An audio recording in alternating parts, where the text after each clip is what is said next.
kayong mag-alangan na ipatubo pa yung sarili nyo ba? Grow. Acquisition of knowledge, learning. Sumailalim sa matinding pagsasanay ang Charlie Company ng 69th Infantry Cougar Battalion sa katatapos lamang na Sustained Warfighting Enhancement Evaluation Program o SWEP na ginanap sa Barangay Camacho, Balanga City, Bataan.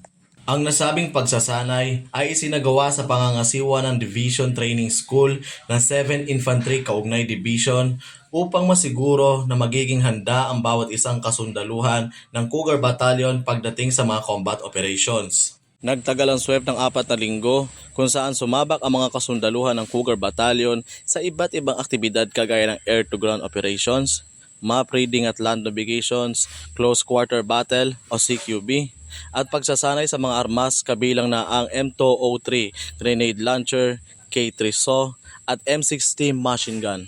Kasama rin sa pagsasanay ang water search and rescue, tactical combat casualty care at mga immediate action drills pagdating sa mga battle drill scenario upang mapabuti ang kasanayan ng bawat isa at koordinasyon ng isang grupo.